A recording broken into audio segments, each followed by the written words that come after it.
नमस्कार दर्शक बंधु आपण मानकु टीआरओ 24 न्यूज को स्वागत। आसंतु नजर पकाइबा आज खबर उपरे।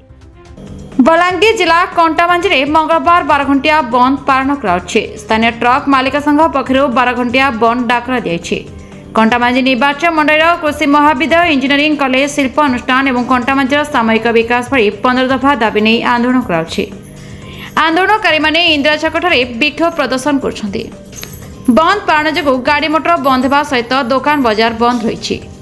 जरूरीकालीन सेवागुड़िक बंद रु बाद दिखाई। दलमत निर्विशेष कंटाबांजी बंद डाकरा को अंचल समस्ते समर्थन कर।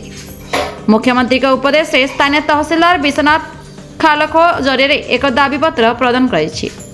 स्थानीय नगरपाल बरियाम सिंह सालुजा वकील संघ सभापति प्रफुल्ल नायक हेमा संघ सभापति शेषदेव पटेल नागरिक कमिटी समस्त व्यवसायी संघ सहित अन्य अनुष्ठान मध्य समर्थन देछन्ति।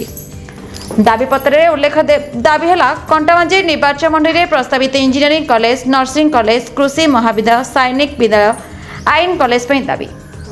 निर्वाचन मंडल सूताकल प्रस्ताव दिंतु। कंटाबांजी सीएससी हॉस्पिटल को एसडीएस मान्यता को उन्नीत हॉस्पिटल किंबा 100 शଯ୍ୟା विशिष्ट हॉस्पिटल केवी कॉलेज को स्वयंशासित कॉलेज रे उन्नीत कर। स्थायी सब रजिस्टर कार्य एनएससी को पौरपालिका उन्नीत करवा।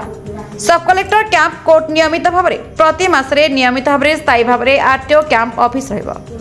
स्थायी सहायक श्रम कार्य प्रतिष्ठा। Kantabanji Pramod Kumar Behera report the Republic Odisha 24 news.